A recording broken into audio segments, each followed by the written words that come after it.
Yo, what's going on, guys? Quick disclaimer before the video starts. All of our rankings are based off of Basketball Reference, their website, all the players, their position stats, just like, big basketball encyclopedia, basically. We're going based off Basketball Reference, what their primary position is listed on there. And for some of these predictions, we agreed upon, like, if their secondary position is, like, a certain position, like, for example, Kevin Durant can play power forward, small forward. So, stuff like that. Like, if they can't fit on a certain list due to like some position restrictions, like maybe their secondary position will help us with the rankings. For example, like a DeJounte Murray who played point guard for the Spurs, obviously we'd have him at shooting guard. This just as an example. I can't really remember if we did had DeJounte on either of our lists because, post edit, it's been a couple of days. But regardless, just wanted to give a heads up in case anybody was like curious as to why we have certain players at certain position rankings and have them in certain lists. So, just a disclaimer for any of the ranking videos going forward. Hope you guys enjoy the video. What's up, guys? It's Tosh here, back with another video, back with Jason. Of course, as we said at the end of the last video, we're going to be right back with the shooting guard list. So, this video is our top 10 shooting guards. Do it a little different in this video. Obviously, we're going to list off our rankings from 10 down and so forth, but I'm going to throw in some stats here and there. Stats on everything. I'm not trying to be a box score watcher, but, just spruce it up a little bit because all we did in the last video was just list off the player and then say what we think about him. But, throw in some attributes, throw in some PPG, all that good stuff. So, you want to start off with your number 10 for us, Jason? My number 10 on the shooting guard list is Tyrese Maxi. I had originally put DeJounte Murray on the number 10 spot, but I feel like it wouldn't really work based on our qualifications of the last list because he hasn't played the season under shooting guard yet. Mm-hmm. So I'm going to put Tyrese Maxi here. I think he's going to take a big jump during the season. And even last season, he was a very good shooter. That's what he needed to improve on. Plays great off of James Harden. I think he had a big year last year. He's earned the number 10 spot. What did he average last year? Like 18 points per game? Pretty much. 17.5, 3.5 rebounds, 4.5 assists, 48% from the field. Pretty damn solid. I feel like Maxi at 10 is pretty valid. And moving forward, he'll most likely jump. But, like we've stated in past videos, Maxi's he's due for a huge jump. My number 10 is Hero. I feel like with Hero or Maxi at our 10 or 9, you can't really go wrong. Again, like I said in the last video, if we had a tier list thing, players like this would be clumped into this to the same tier because obviously they're microwave scorers, they're bucket getters, they're gonna like you give them the ball, they're gonna do what they do. So Hero at 10, solid season with the Miami Heat. Obviously, they made it to the conference finals. I don't think he played much because of the injury, which obviously hurt them. I'm not going to act like Tyler Hero was the end-all be-all of that. But they were a shot away from winning. So. Yeah, so, Tyler Hero could have made that difference coming off a year of averaging 20 points per game, 5 rebounds, 4 assists, 44.5% from the field, almost 45. Like I said, you can't go wrong with Hero or Maxi, but at my 10, I have Tyler Hero. Yeah, and I have it flipped. I have Hero at 9. I think you have to respect the fact that he was 6th man of the year, the best scorer on that team outside of Jimmy Butler. Yeah, definitely Hero at 9.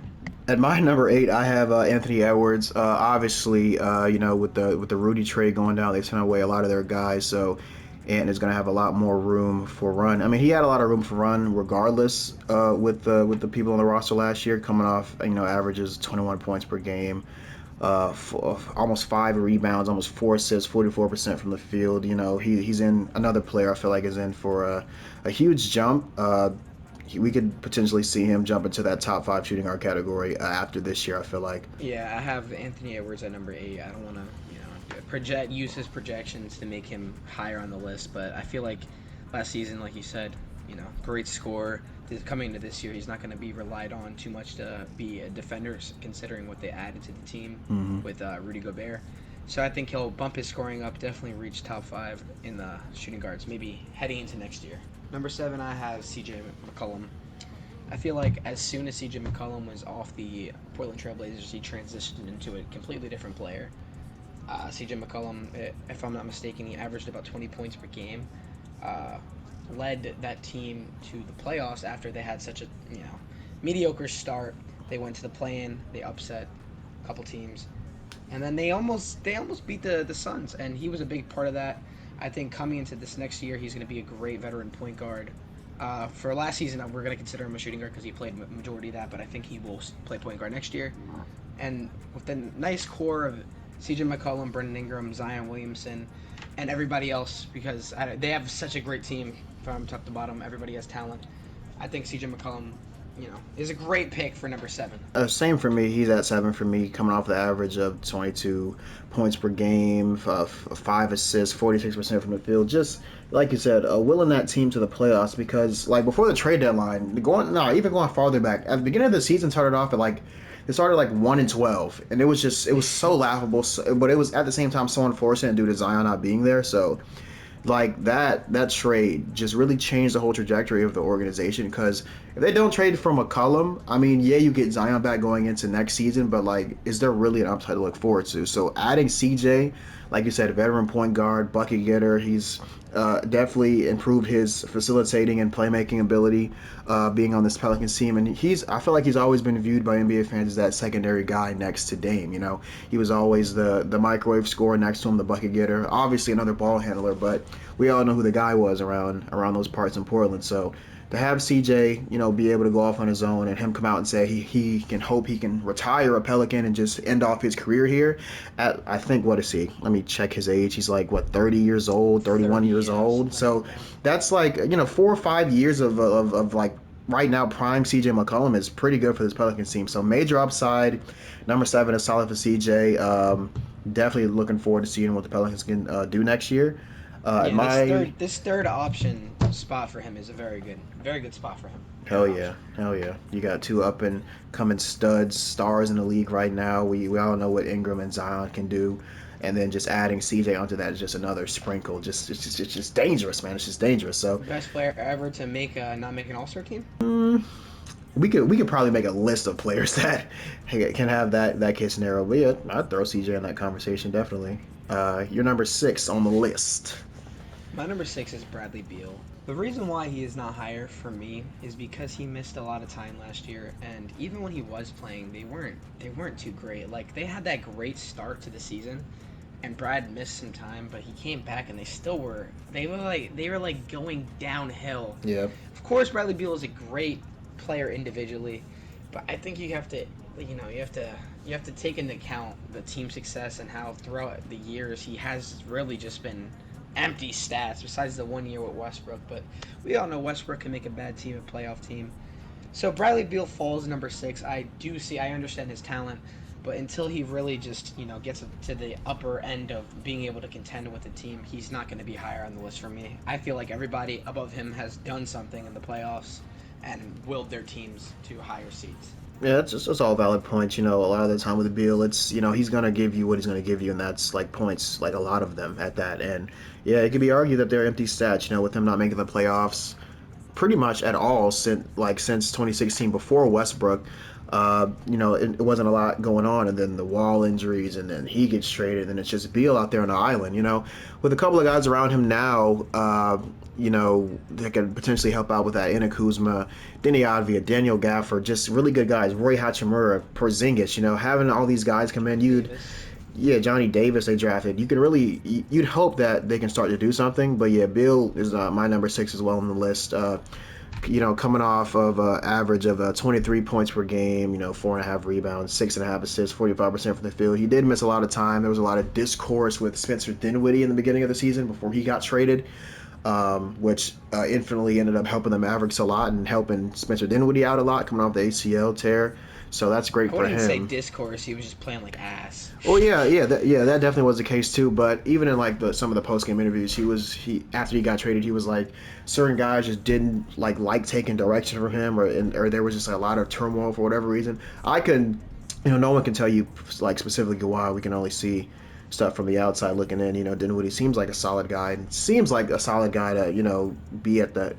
Not necessarily at the helm of an offense, but definitely help out as a ball handler / facilitator / scores. But yeah, going too far in depth, Bradley Beal's our number 6 on the list. Moving on to number 5 for you. Number 5, I have Donovan Mitchell, recently traded. I feel like he's gonna take a little bit of a side. Like he's gonna have a lesser role in Cleveland in my mind because of how good Darius Garland is. I think they are gonna be a great pair, but I like it. I like that Donovan Mitchell doesn't have to force himself to try to be a playmaker when he's definitely not. He's a very good scorer and somebody who's we've seen the playoffs averaging like dropping 55, 40. Like, Yeah, we know what he bro, can do. he's a great scorer. He's a great addition to the Cavs team. I feel like this year he's going to take a bit of a lesser role, but definitely number 5 on my list. Yeah, same here. Yeah, and to the lesser role comment, it's not even to be negative towards Don. It's just that he literally won't have to. You have Garland at the helm of things, taking over the facilitating role for a majority of it. Don can just go out there and get buckets. You know what I'm saying?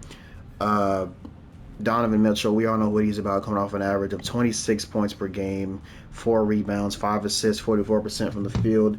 Obviously, like you said, lesser role. Averages are probably going to drop to maybe 19 to 20 points per game, but regardless. I don't think 19 is a little bit too low for Donovan Mitchell. We never know because you got to think about Jared Allen and Mobley. They're going to get like, what, 12, 13, 14, 15, 16 within that range. So, like. Yeah, I understand that, but Donovan Mitchell he really doesn't have to do much anymore besides score the ball. So I think that's a perfect fit for him.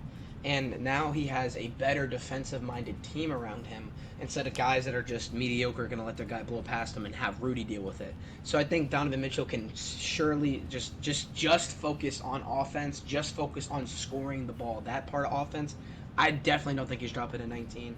I think his scoring numbers might go up, but his everything else is going to drop.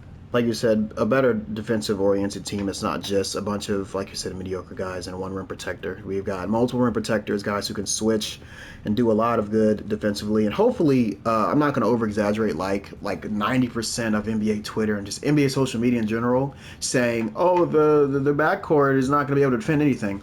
If DG and Don, Garland's decent. He's decent at what he does. Yeah, like I was gonna say, like they're not like the absolute worst defenders. I get you think of these 6'1" guys, you think like they're just gonna get eradicated off like on the defensive end, but like if they can just be slight, just pest on the defensive end, a couple steals, deflections, just like similar to like a Chris Paul when he was like at his peak in terms of defense. Like if they could just. Yeah, like if they can just bother like guys in the backcourt or just bother offenses defensively, they'll be fine.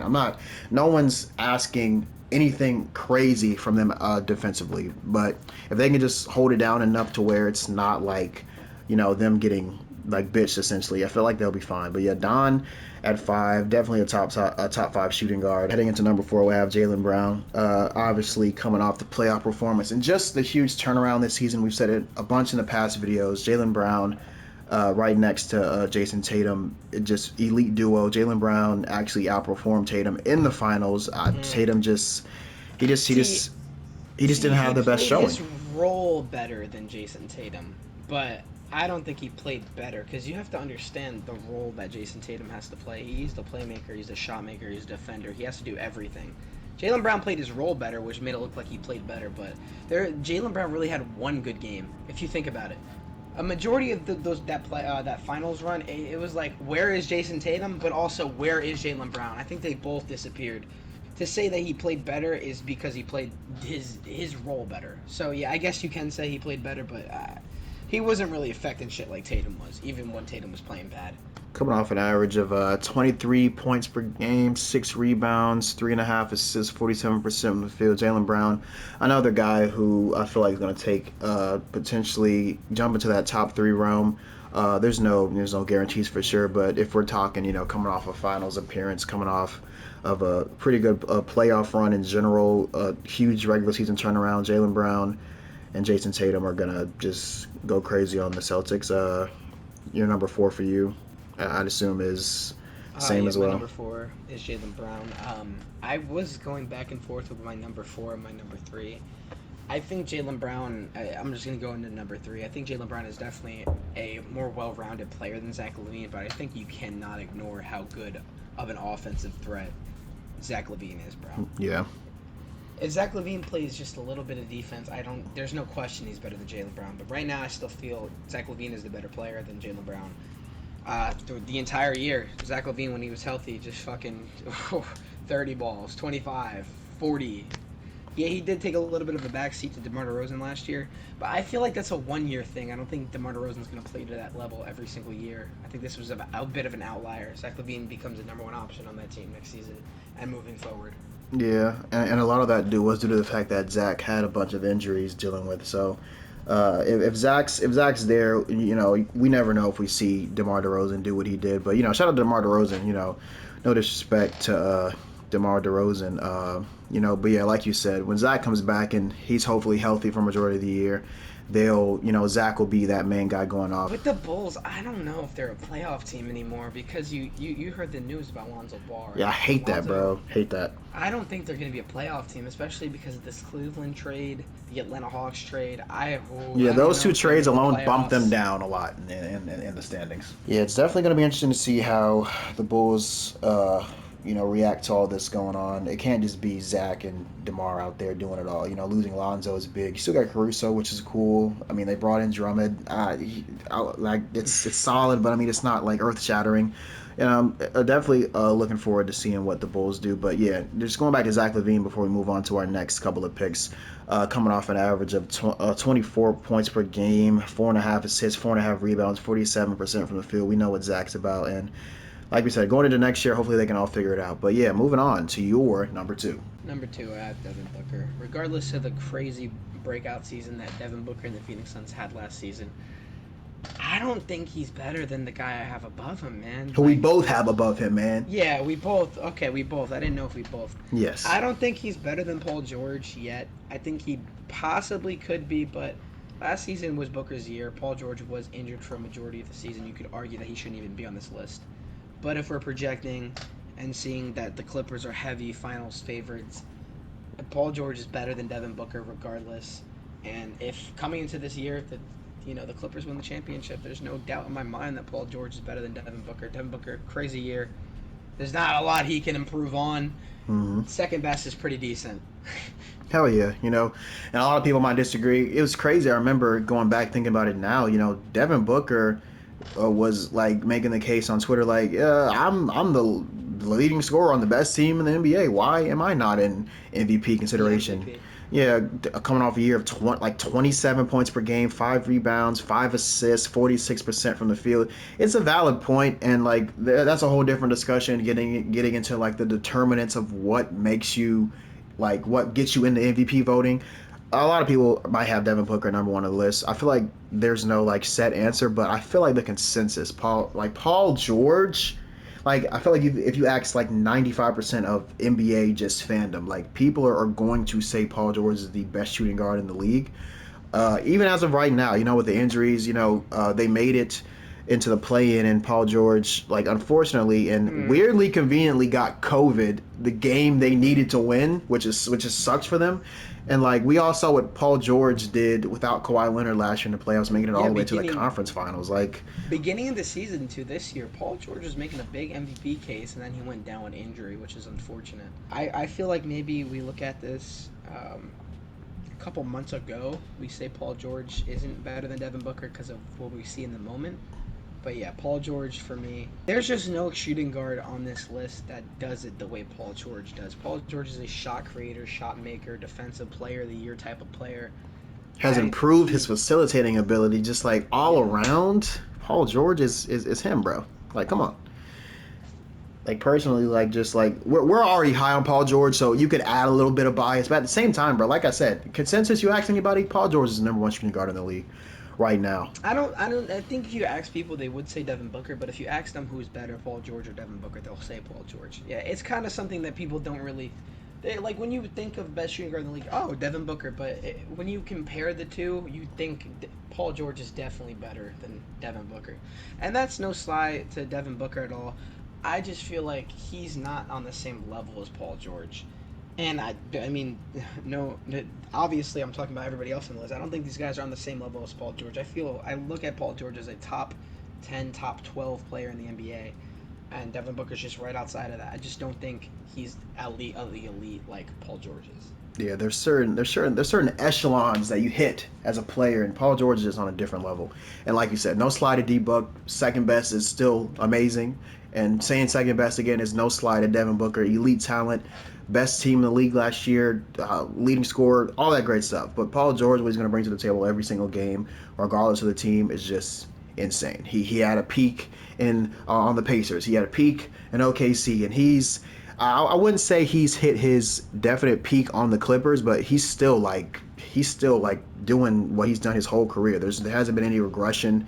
There hasn't been anything that could make a case to anyone. I feel like that, and you can say, oh, Paul George is taking a step back or falling off. He's obviously playing next to Kawhi Leonard, one of the greatest of all time, but like not really ever playing next to Kawhi. Yeah, due to them being injured all the time, it's like they've barely shared court time, but.